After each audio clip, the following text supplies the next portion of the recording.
आफ्नो दलहरूले अनुगमन गर्नु पर्थ्यो, नियन्त्रण गर्नु पर्थ्यो, त्यसलाई व्यवस्थापन गर्नु पर्थ्यो। यो चुनावको महत्त्व अत्यन्त छ। तर केन्द्र सरकार र प्रदेश सरकार चाहिँ अस्थिर रह्यो। हाम्रो केन्द्रमा पनि सिद्धान्तविहीन तरिकाको गठबन्धन रह्यो, फाङ्लाफुङ तरिकाले परिवर्तन उन्मुख रहे। तर हाम्रो सामाजिक संरचना र बनावट र हाम्रा संस्कार रीतिरिवाजहरूले त्यसलाई कतिको ग्रहण गर्न योग्य थिए। अस्थिर राजनीति उन्मुख भइराखेको छ। स्थायित्वको कुरा गर्छौँ भने, शासन पद्धतिलाई बचाउनेको कुरा गर्छौँ भने सिद्धान्तमा आधारित हुनुपर्छ। सिद्धान्त रह्यो त। क्रियाकलापहरूको विषयमा उहाँहरू अडिग रहन सक्नु। उहाँ मात्रै होइन, अन्य दलहरू पनि त्यही अवस्थामा गुज्रिएको हो। के फरक रह्यो त? निर्दलीय व्यवस्था, पञ्चायती व्यवस्था निर्दलीय थियो र यो व्यवस्थामा भिन्नता के रह्यो त? उपलब्धिमूलक क्रियाकलाप हुन सकिरहेको छ, जस्तै अहिले देखिरहेको छ। पुँजीगत खर्च, अस्थिरता उन्मुख हुनु र गठबन्धनै भइराख्नु, यो त्यति उपयुक्त होइन। झन्डै 5 दर्जन बिलहरू त्यत्तिकै थन्कामा राखेर हामी अध्यादेशबाट शासन गर्ने प्रणाली पनि अङ्गीकार गर्न गइरहेछौँ। न यहाँ सैनिक शासनले एउटा तमासै चलाउन सक्ने अवस्था पनि छ। प्रणालीगत तरिकाले हेर्ने हो भने हाम्रो पद्धति हो झन्डै विनाश भइरहेको अवस्था छ। माओवादीलाई फेरि परिवर्तनकारी शक्ति हो कि भने परीक्षण गरियो। 40वटा सिटमा 120 सिट त माओवादीले नेपाली जनताले म्यान्डेट दिएकै हो। त्यसलाई प्रयोग गर्न सकेन। कसैले धैर्यता गर्न नसकेको कारणले आपसमा फुट भएपछि 3 वर्षमा त्यो सरकार नै पतन भयो। चुनावी मैदानमा जानु पर्थ्यो, तर उहाँले त्यो बिर्सेर फेरि गठबन्धनलाई निरन्तरता दिइरहनु छ। यो गवाए खवाए गराए तोर तरिका कार्यक्रम नमिल्ने बिचको क्षणिक स्वार्थको लागि गठबन्धन भएको छ। र तपाईँले यो नसोच्नुहोस् कि मतदाता चाहिँ चुप लाएर बस्ने कुरो सम्भव छैन। विविध घटनाक्रम र सन्दर्भमाथि केन्द्रित रहेर कुराकानी गर्नका निम्ति आज हामीसँग स्थानीय शासन प्रणाली विज्ञ प्राध्यापक डाक्टर प्रेम शर्मा हुनुहुन्छ। सर, स्वागत छ यहाँलाई। हस्, धन्यवाद। तपाईँ स्थानीय शासन प्रणाली विज्ञ हुनुहुन्छ। अहिले स्थानीय निकायको निर्वाचनको लहर पनि चलेको छ। स्थानीय सरकार गठन गर्ने प्रक्रियाहरूको एउटा लोकतान्त्रिक प्रक्रिया सुरु भएको छ। यो स्थानीय चुनावलाई कसरी हेर्दै हुनुहुन्छ र यसमा कस्ता खालका प्रवृत्तिहरू देखिएका छन्, बताइदिनुहोस् त। पहिला कुरा, तपाईँको प्रश्नमा सानो सुधारको दृष्टता गर्दछु। स्थानीय निकाय होइन, स्थानीय तह अर्थात् स्थानीय सरकार। दोस्रो, हाम्रो यो शासन पद्धति पहिलोपटक अभ्यास होइन, हामी 5 वर्ष अभ्यास गरिसकेका छौँ। अब यो हाम्रो दोस्रो चरणको अभ्यास हो। हामी सङ्घीय गणतान्त्रिक शासन पद्धतिभित्र एक चरणको अथवा एउटा 5 वर्षीय अनुभवलाई अभ्यासमा उतारिसकेपछि त्यसलाई मूल्याङ्कन गरेर त्यसभित्र रहेको हामीले खेलेका भूमिकाहरू र स्थानीय सरकार, प्रदेश सरकार र सङ्घीय सरकारले गरेका क्रियाकलापलाई एकचोटि पुनरावलोकन गरेर अगाडि गइदिएको भए धेरै राम्रो हुन्थ्यो। त्यो बिना नै फेरि हामी अर्को 5 वर्षको सरकार गठनको तयारीमा छौँ। यो प्रक्रिया सुरु भयो। सम्भवतः भोलि हाम्रा उम्मेदवारहरूको अन्तिम नामावली प्रकाशन र निर्वाचन चिन्ह प्रदान हुन्छ होला। रह्यो कुरो, तपाईँको ओभरअल प्रश्नभित्र पसेर हेर्दाखेरि यो चुनावलाई मैले गम्भीरतापूर्वक हेरेको छु। यो गम्भीरतापूर्वक भन्ने शब्द धेरैले प्रयोग गर्नुहुन्छ, तर मलाई यसमा गम्भीरता के अर्थले लागेको छ भने, विगत 2-3 महिनाको समय अवधिभित्र मैले स्थानीय सरकारहरूसित नजिकै बसेर काम गर्ने एउटा जमर्को अथवा अवसर प्राप्त गरेको थिएँ। अथवा नगरपालिका कार्यसमिति र गाउँपालिका कार्यसमितिसित उहाँहरूको क्षमता वृद्धि सम्बन्धीको कुरामा, आवधिक योजना तयारी गर्ने कुरामा उहाँहरूसित एउटा वर्कसप अथवा कार्यशाला गोष्ठी अन्तर्क्रिया गर्ने काम गरेका थिएँ। र त्यसबाट मैले के सिकेँ भने, एउटा स्थानीय शासन पद्धतिको विद्यार्थीको हैसियतले विगतमा उहाँ जनप्रतिनिधिले के गर्नुभयो र के गर्दै हुनुहुन्छ भन्ने कुरो सम्भवतः 5 वर्ष अगाडि त्यो कार्ययोजना योजना अथवा आवधिक योजना हुन्थ्यो। अन्तिममा गएर अन्तिम वर्षमा उहाँले जो कार्ययोजना बनाउँदै हुनुहुन्छ, सायद यो कार्ययोजनालाई अथवा यो आवधिक योजनालाई आगामी स्थानीय सरकारहरूले प्रयोग गर्नेछन् अथवा त्यसलाई सम्पादन गर्नेछन् भनेर आशा राख्दछु। रहेको कुरो के भने तपाईँले विकृति र विसङ्गतिका लगायतका कुराभित्र केही असहज चिजहरू देखा परेको कुरा तपाईँले कोट्याउन खोज्नु हो। त्यसको बारेमा मलाई के लागिराखेको छ भने हाम्रो शासन पद्धतिमा शासकहरूले अथवा विभिन्न दलको सरकारहरूले गरेका क्रियाकलापलाई आफ्नो दलहरूले अनुगमन गर्नु पर्थ्यो, नियन्त्रण गर्नु पर्थ्यो, त्यसलाई व्यवस्थापन गर्नु पर्थ्यो। कता कता सरकारमा गइसकेपछि पार्टीभन्दा सरकार हाबी हुने र दलहरूको आफ्नो सिद्धान्त विचलित अवस्थामा गुज्रन जाँदाखेरि अहिले जुन किसिमको क्रियाकलाप देखा परिरहेको छ, खास गरी अहिले गठबन्धनका क्रियाकलाप देखा परिरहेको छ, यो गठबन्धनको क्रियाकलाप देखिनुको पछाडि के हो त भन्दा दलहरूको स्पष्ट सोच, दर्शन र त्यो भित्रको सिद्धान्त, योजना, रणनीति र कार्यक्रमको अभावका कारणले यो गुज्रिरहेको छ, जसको परिणामले सेवाग्राहीले अथवा स्थानीय तहमा घर दैलोमा जुन सेवा प्रदाय गर्ने नेपालका 5,753वटा स्थानीय सरकारहरूले पनि त्यति जनताले आशा गरेका जनताका समस्याहरूलाई सम्बोधन गर्न नसकेको गुनासाहरू यत्रतत्र भेटिन्छ। त्यसैले यस्तो अवस्थामा यो चुनावको महत्त्व अत्यन्त छ।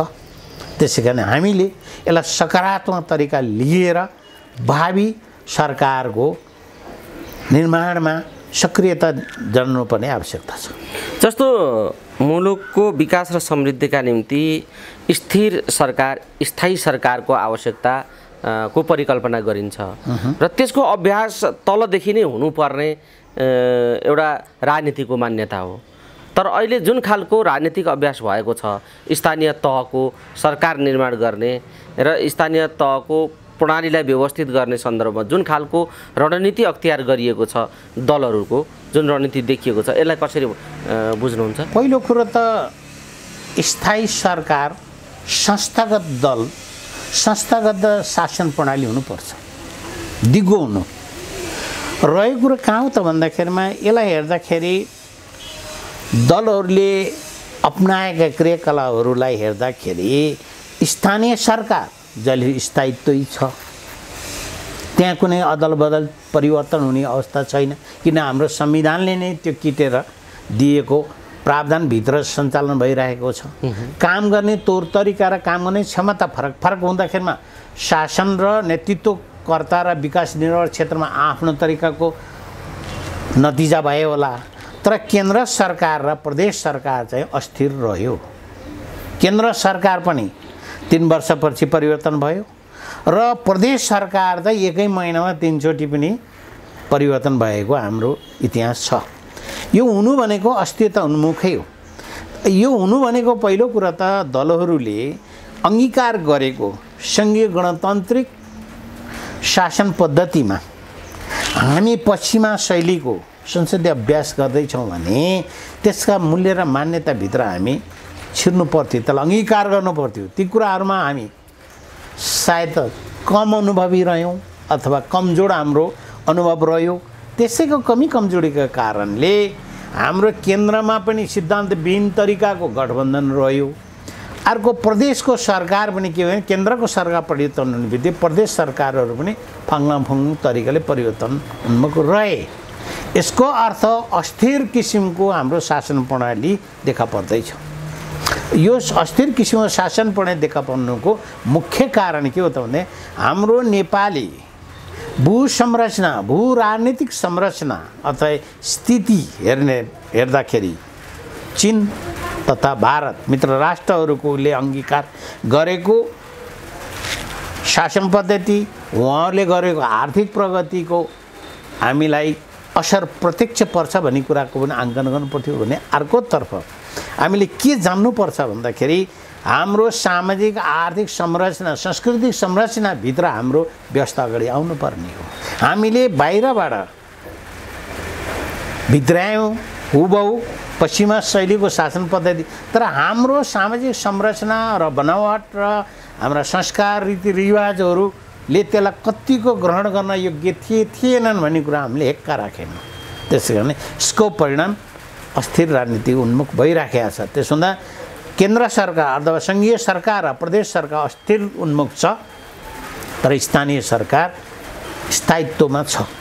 स्थायित्वभित्र पनि सायद त्यो केन्द्र सरकारको परिवर्तनले र सङ्घीय सरकारको परिवर्तनले असर पारिरहेको हामीले देखिरहेका छौँ। त्यसै कारणले सेवाग्राहीले अथवा जनताले अथवा मतदाताले अपेक्षा गरेको सेवा सुविधाहरू अथवा विकास निर्माण अथवा समृद्धिका कुरा, सुखी नेपालीका कुराहरू र स्थायित्वका कुराहरूमा पनि प्रश्न आइराखेका छन्। जस्तो अब तपाईँले अहिले यो जसरी राख्नुभयो नि, यसमा 2-3वटा कुराहरू अहिले पेचिलो ढङ्गले उठेको छ। विशेष गरी नेपाली काङ्ग्रेसको स्थानीय निकायको निर्वाचनमा नेपाली काङ्ग्रेसले खेलेको भूमिका र उसले गरिराखेको व्याख्या, गठबन्धन असफल भयो भने मुलुक अस्थिरता र द्वन्द्वमा जान्छ। त्यसो भएको हुनाले यी सारा स्वतन्त्रदेखि लिएर बागी उम्मेदवारदेखि काङ्ग्रेसभित्रको आन्तरिक कलह र गठबन्धनमा असर पर्ने खालका कुनै पनि कुराहरूले मुलुकलाई युद्धतर्फ लान्छ र द्वन्द्वतर्फ लैजान्छ। प्रतिबद्ध भएर हँसी हतौडामा भोट हाल्नुपर्छ, प्रतिबद्ध भएर कम्युनिस्टहरूले रुखमा छाप हाल्नुपर्छ, यो गठबन्धन बलियो बनाउनुपर्छ, यो भएन भने युद्धमा जान्छ मुलुक। यस्तो खालको परिभाषामा नेपाली काङ्ग्रेस पुगेको छ अहिले। यो कस्तो खालको राजनीतिक परिस्थिति हो र अब प्रणालीमा कस्ता खालका चुनौतीहरू देख्नुहुन्छ? स्थानीय शासन प्रणालीमा कस्ता खालका चुनौतीहरू आउन सक्छन् बताउनुहोस् त। पहिला कुरा त स्थानीय सरकारहरूलाई यो माथिल्लो केन्द्रीय तहको गठबन्धनको सोचको उहाँहरूको वक्तव्य अथवा उहाँहरूले आफ्ना दललाई जारी गरेका निर्देशनहरू विज्ञप्तिहरूको कुनै अर्थ रहँदैन। पहिला यहाँले भने अनुसारै के बुझ्नुपर्छ भने हामी स्थायित्वको कुरा गर्छौँ भने, शासन पद्धतिलाई बचाउनेको कुरा गर्छौँ भने सिद्धान्तमा आधारित हुनुपर्छ। सिद्धान्त रह्यो त।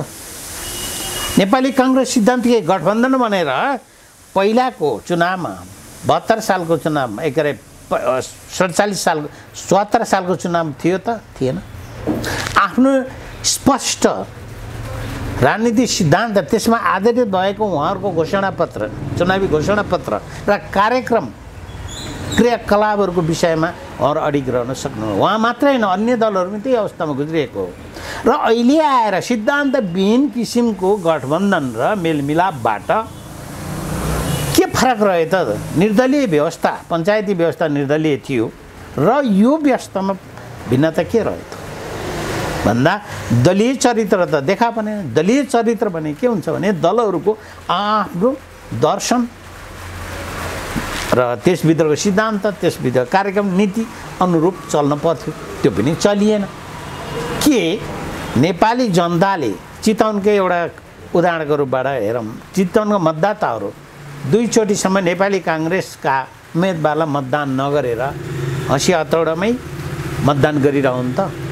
त्यसको अर्थ त्यही किसिमको किन सिद्धान्त प्रतिपादन गर्न सकिराख्नु भएको छ? यस्ता कुराहरूको विषयमा सायद दलहरू सचेत हुनु पर्थ्यो, सचेत हुनु भइराखेको छैन। यसले दूर दराजमा अथवा धेरै लामो समयमा नकारात्मक असर पर्दछ, जसको परिणामले यो सिद्धान्त अङ्गीकार गरेको अथवा शासन प्रणाली अङ्गीकार गरेको नेपाललाई धेरै लामो समयसम्म पनि अस्थिरता उन्मुख लैजान्छ, जसले गर्दा विकास निर्माणको क्षेत्रमा उपलब्धिमूलक क्रियाकलाप हुन सकिरहेको छ। जस्तै अहिले देखिरहेको छ पुँजीगत खर्च बिलो 30।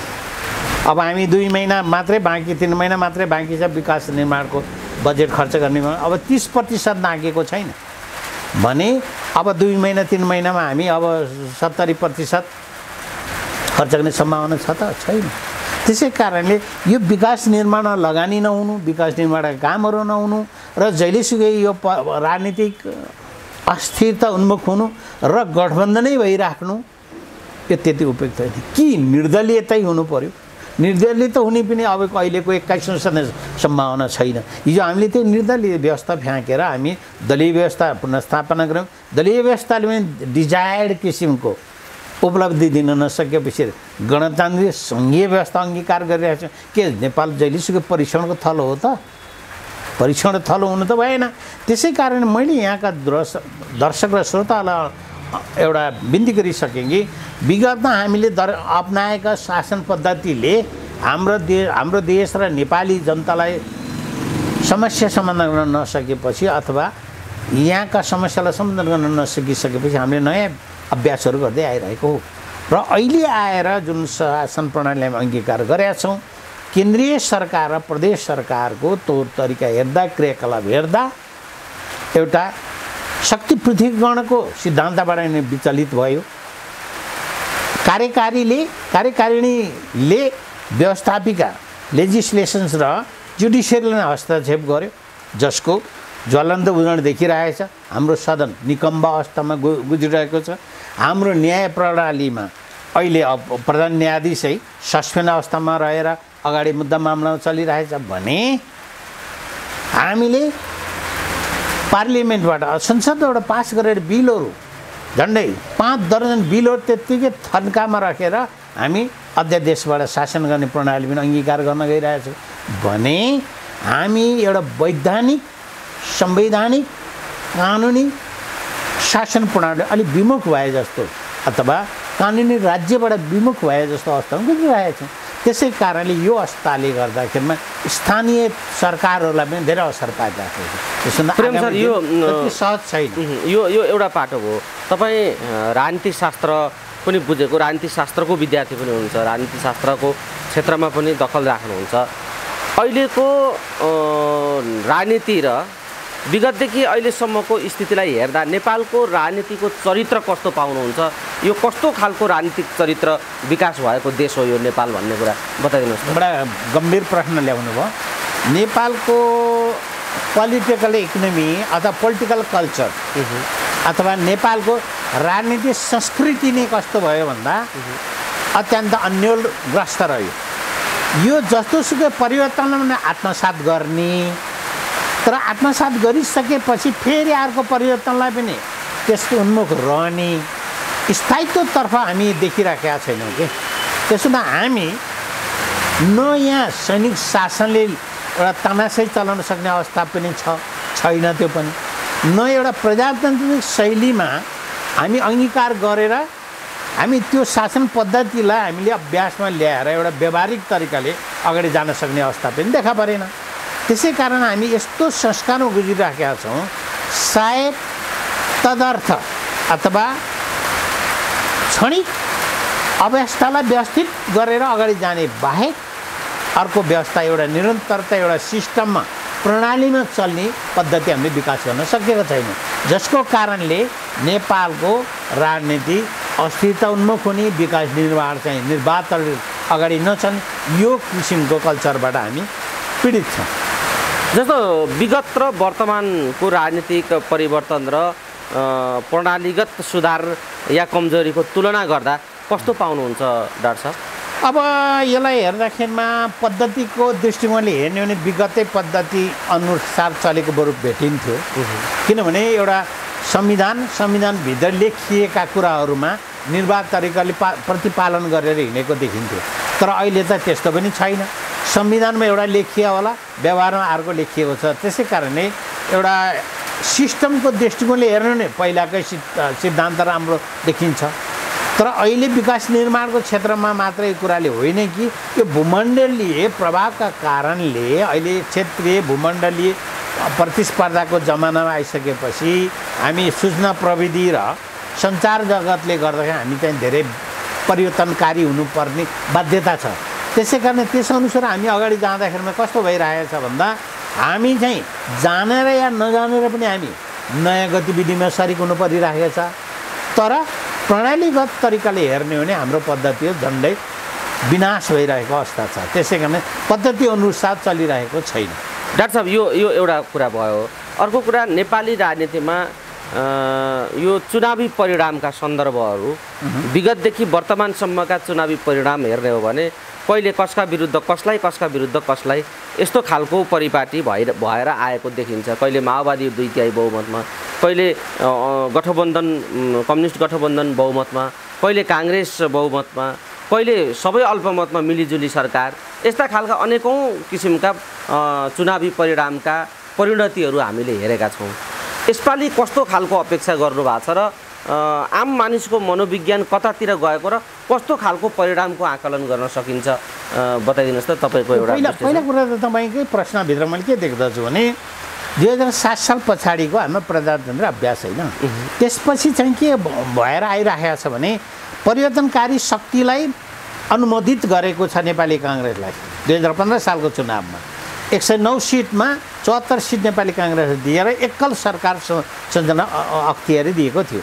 त्यसपछि गएर पञ्चायती शासन व्यवस्थाको केही अभ्यासमा 20-25 वर्षको अभ्यासमा एउटा परिवर्तन उन्मुख भइरहेको बेलामा जनमतसङ्ग्रह घोषणा गरेर त्यो पद्धतिलाई शासन पद्धति निर्दलीयता उन्मुख जाने वा संसदीय बहुदलीय संसदीय व्यवस्था जाने भन्ने त्यसमा गरियो।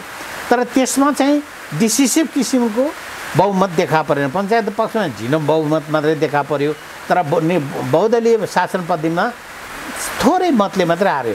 रह्यो 46 सालको परिवर्तनपछि 46 सालपछि पनि परिवर्तनकारी शक्तिको रूपबाट नेपाली काङ्ग्रेसलाई बहुमत दिएकै हो। तर उसले आफूले प्राप्त गरेको बहुमतलाई अख्तियारीलाई समेत राम्रो तरिकाले व्यवस्थापन गरेर नेतृत्व दिन नसकेको कारणले फेरि मध्यवधि निर्वाचनमा गयो। त्यसपछि चाहेर रुचाएर नरुचाएर पनि तत्तातै तरिकाले नेपाल कम्युनिस्ट पार्टी एकीकृत मार्क्सवादी लेनिनवादी अथवा एमाले 88 सिट ल्याएर काङ्ग्रेस 83वटा सिटमा घुम्चियो। तर त्यसपछिको चुनावमा चाहिँ के देखियो भन्दा परिवर्तन देखिएको छ। त्यो परिवर्तन आइसकेपछि माओवादी द्वन्द्वका कारणले माओवादीलाई फेरि परिवर्तनकारी शक्ति हो कि भने परीक्षण गरियो। 240वटा सिटमा 120 सिट त माओवादीले नेपाली जनताले म्यान्डेट दिएकै हो। तर त्यो पनि माओवादी शक्तिले त्यसलाई प्रयोग गर्न सकेन, त्यसको सदुपयोग गर्न सकेन। त्यसपछि चिप्लिँदै गएर माओवादी पनि झन्डै ह्रासोन्मुख होइन कि लोपोन्मुखतर्फ गइरहेको अवस्थामा भेटिन्छ। रह्यो त्यसपछि तपाईँले भने जस्तै पछिल्लो गठबन्धन कम्युनिस्टहरूको बिचमा एउटा एकीकृत कम्युनिस्ट पार्टी गठन भएको थियो। तर त्यसले झन्डै 2/3 शक्ति प्राप्त गरेको थियो। तर त्यसलाई पनि व्यवस्थित तरिकाले अगाडि जान सकेन। के सकेन त भन्दा 5 वर्षलाई दिएको अवधिको चुनावलाई समेत कसैले धैर्यता गर्न नसकेको कारणले आपसमा फुट भएपछि 3 वर्षमा त्यो सरकार नै पतन भयो। र अहिले आएर फेरि बाँकी रहे बच्चे खुसीका दलहरूको जुन गठबन्धन हो त्यो केपी शर्मा ओलीको तत्कालीन नेपाल कम्युनिस्ट पार्टीको सरकारबाट जब विभाजन भइसकेपछि जुन नेपाल कम्युनिस्ट पार्टी माओवादी केन्द्रहरू र समाजवादीका केही व्यक्ति अथवा एमालेमा फुटेका व्यक्तिहरूकोबाट एउटा समूहले नेपाली काङ्ग्रेसको 23 सिटमा सीमित भएको प्रत्यक्ष निर्वाचन 23 सिटमा सीमित भएको पार्टीलाई एउटा नेतृत्व दिने एउटा अवसर रूपबाट अगाडि त सारे। तर गठबन्धन चाहिँ त्यतिलाई मात्रै भएन कि यो गठबन्धनलाई अहिलेसम्म निरन्तर गरिरहनु भएको छ। तर त्यो सरकारको तानाशाही तरिकालाई अपदस्थ गर्नको लागि अन्य कारणको लागि त्यो गठबन्धन उपयुक्त थियो होला। तर अब यो फ्रेस निर्वाचनको निम्ति ताजा जनमतको लागि त उहाँले आफ्नो सिद्धान्त आफ्नो दलीय चरित्रबाट चुनावी मैदानमा जानु पर्थ्यो। तर उहाँले त्यो बिर्सेर फेरि गठबन्धनलाई निरन्तरता दिइरहनु छ। यो गठबन्धनको दिगो हुने सम्भावना छैन, किनभने यसभित्र सिद्धान्त नमिल्ने, उहाँहरूका विगत पृष्ठभूमि नमिल्ने, उहाँहरूको लवाई खवाई गराई तौर तरिका कार्यक्रम नमिल्ने बिचको एउटा सत्ताको लागि गठबन्धन भएको छ, क्षणिक स्वार्थको लागि गठबन्धन भएको छ। त्यसो यस्तो चरित्रले संस्थालाई अथवा संसदीय अभ्यासलाई गणतान्त्रिक एउटा सङ्घीय शासन पद्धतिलाई कुठाराघात उन्मुख भइराखेको छ। यसले अब आउने परिणाम यसको ठिक विपरीत हुन पनि सक्छ भन्ने हो तपाईँ? अब परिणाम सम्भवतः यो गठबन्धनको त्यत्रो आशातीत तरिकाको उहाँले जुन परिकल्पना छ त्यो प्राप्त हुँदैन। ठ्याक्कै डाक्टर साहब, यो एउटा पाटो यो हो। हामी कुराकानीको अन्तिम चरणमा छौँ। अर्को पाटो एउटा प्रवृत्तितिर म तपाईँलाई जिज्ञासा राख्छु। आम रूपमा आम सञ्चारमा हेर्दा, सामाजिक सञ्जालमा हेर्दा, मानिसहरूका चिया पसल चौतारा हुँदी हेर्दा, गफ सुन्दा समग्र राजनीतिक अहिलेको परिपाटीहरू, नेताहरू, कार्यकर्ताहरूप्रति जनताको मोहभङ्ग भएको अभिव्यक्ति बाहिर सुनिन्छ। तर निर्वाचनको परिणाममा जाँदा फेरि परिणाम चाहिँ यिनै दल र यिनै पार्टी पङ्क्तिका भित्र नै वरिपरि घुमेको देखिन्छ। बाहिर मान्छेको असन्तुष्टि र मोहभङ्ग भएको आवाज फेरि परिणाममा देख्न नसकिएको त्यो आवाजको संस्थागत रूप देख्न नसकिएको रूप, यस्तो हेर्दाखेरि यो नेपाली राजनीतिभित्रको समाजको मनोविज्ञान कस्तो हो, मान्छेको मनोविज्ञान कस्तो हो, किन यस्तो हुन्छ भन्ने एउटा अहिले जिज्ञासाको विषय छ। डाक्टर साहब बताइदिनुहोस् त किन यस्तो हुन्छ? पहिलो कुरा तपाईँले इतिहासलाई कोट्याएर हेर्नुहोस् त, पञ्चायती शासनकालमै जनपक्षीय भनेर लड्थे कम्युनिस्ट पङ्क्तिहरू, अर्को प्रजातन्त्र पक्ष भनेर भित्र पञ्चायत व्यवस्थाभित्र प्रवेश गरेका थिए र नानीमाया जस्ता व्यक्तिलाई पनि जिताइयो नि त। त्यसै कारणले मतदाताले परीक्षणको रूपबाट हेर्छन् र तपाईँले यो नसोच्नुहोस् कि मतदाता चाहिँ चुप लाएर बस्ने कुरो सम्भव छैन। मतदान त गर्छन् नै, रुचाएर या नरुचाएरै। अब गोल्छे सार्कीलाई मतदान गरेर उसमा पुर्याउनु, मेयरमा पुर्याउन तत्पर रहेका थिए, नानीमायालाई सदनमै पुर्याएका थिए, राष्ट्रिय पञ्चायतमै होइन भने पद्मरत्नलाई पुर्याएका थिए। यस्ता उदाहरण धेरै छन्। तर एउटा चिज होइन कि मान्छेलाई भित्र सन्तुष्टि नभए तापनि मान्छेको अर्को विकल्प छैन र दलहरूले अहिले त दलीय व्यवस्थामा दलहरूले के गरेका छन् भने आफ्ना मतदाताहरूलाई क्षणिक स्वार्थमा उहाँले लुटपुटाउनुहुन्छ अथवा किन्नुहुन्छ या बेच्नुहुन्छ। त्यसको आधारबाट आफू सत्तामा पुगिसकेपछि उहाँहरूको त्यो लगानीलाई उठाउने तरिकाले उहाँहरूले क्रियाकलाप गर्नुहुन्छ। त्यसै कारणले अहिले देशमा व्याप्त भ्रष्टाचार छ, कानुनी राज्यको अभाव खड्किन थालिसकेको छ। त्यसै कारण यस्ता गतिविधिहरूको पछाडि स्पष्ट कुरा के भने जनतामा नैराश्यता अथवा व्यवस्थापतिको उदासीनता र मतदाताहरूले पनि केलाई हेर्छन् भनेदेखिमा तत्काल तरिकाले अगाडि आउँदाखेरिमा जसलाई आफूलाई क्षणिक फाइदा हुन्छ त्यो क्षणिक फाइदा हुने व्यक्ति र अथवा दललाई मात्रै उहाँले भोट अथवा मतदान गर्नुहुन्छ। यो भएको कारणले यो क्रम चाहिँ निरन्तर चलिरहेको छ। तर दलले आफूलाई संस्थागत तरिकाले प्रजातन्त्रीकरण गरेको नि छैन र जनताका जल्दाबल्दा सवालहरूलाई सम्बोधन गरेको नि छैन। तर डाक्टर साहब यो प्रवृत्ति हुँदाहुँदै पनि अब यो प्रवृत्तिमा असन्तुष्टि राख्नेहरूको पङ्क्ति, जनताको पङ्क्तिलाई मध्यनजर गरेर हो या अरू कुनै यसको अर्को खालको राजनीतिक पृष्ठभूमि, विकल्पको पृष्ठभूमि हो के हो? तर स्वतन्त्रहरूको लहर पनि अहिले व्यापक रूपमा अब यो स्वतन्त्रको यसलाई के भन्नुहुन्छ? यो स्वतन्त्रको कुनै अर्थै हुँदैन।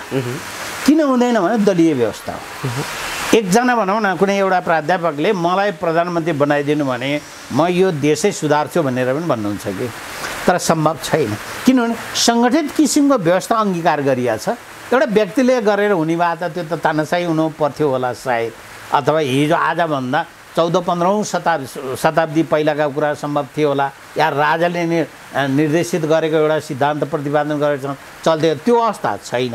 यो तपाईँले भन्नुभएको छ अहिले देखिएको छ सायद 753 भन्दा बढ्ता यहाँ व्यक्तिगत तर्फबाट उम्मेदवारहरू आउनुभएको छ, त्यही भन्न सङ्केत गर्नुभएको होला सायद।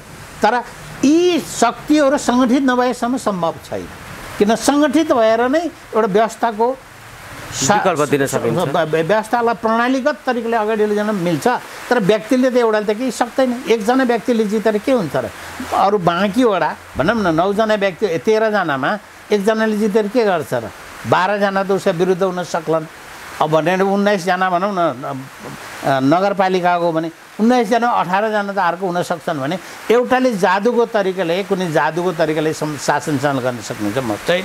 त्यसो हुँदा व्यक्तिगत तर्फबाट नै मलाई हुन्छ है भने उहाँहरूको पनि नितान्त स्वार्थ के हो भने पदमा गइसकेपछि केही हुन्छ कि आफूले स्वार्थ पुरा हुन्छ भने बाहेक नीतिगत तरिका र देशको हित समृद्धिलाई नेपाली जनतालाई सुखी बनाउने कार्यक्रम र सोचका साथ उहाँहरूको मनोनयन होइन। डाक्टर साहब जाँदै जाँदै जुन स्थानीय शासन प्रणाली को अहिलेको अवस्था छ र समग्र मुलुकको शासन प्रणालीमाथि नै प्रश्न उठेको अवस्था छ, ठ्याक्कै यो कुरालाई फेरि जनतालाई स्मरण गराउँदै जनताले बुझ्ने गरी जाँदै जाँदै के भन्न चाहनुहुन्छ? जनताले कस्तो भूमिका निर्वाह गर्नुपर्छ? जनताका निम्ति कस्ता किसिमका भूमिकाहरू अहिले आवश्यक छन् यो परिस्थितिमा बताइदिनुहोस् त। अहिले जनताले के विचार गर्नुपर्छ भने आफूले रुचाएको र स्थानीय तहमा अथवा स्थानीय जनाधार भएको र स्थानीय समस्या बुझेको र सेवा प्रदायको लागि तत्पर भयो निष्कलङ्कित र सक्षम प्रभावकारी नेता छान्नुपर्छ, न कि दलीय नेता भन्दा त्यस्ता व्यक्तिहरू छान्नुपर्छ। त्यो भयो भने सम्भव छ। किनभने अहिलेको चुनाव भनेको स्थानीय सरकारको चुनाव हो। स्थानीय सरकारको चुनावमा सायद दल विशेषको सिद्धान्तभन्दा स्थानीय समस्या र समाधान गर्ने क्षमता भएको व्यक्तिलाई उहाँहरूले अथवा त्यो टोलीलाई उहाँहरूले निर्वाचन गराउनु भयो भने उहाँहरूको सुखी अथवा समृद्धि उन्मुख हुन्छ भन्ने दन्दछु। र त्यस्तो कामको लागि जनता सचेतन मतदान गर्ने बेलामा जनताले अन्य कुरालाई बिर्सेर भए पनि स्थानीय तहमा स्थानीय समस्या समाधान गर्ने व्यक्तिको चयन गर्नुहोस्। त्यसले तपाईँहरूको सुनिश्चित गर्दछ भविष्य। हवस्, समय दिनुभयो। यो महत्त्वपूर्ण समय र संवादका लागि यहाँलाई धेरै धेरै धन्यवाद।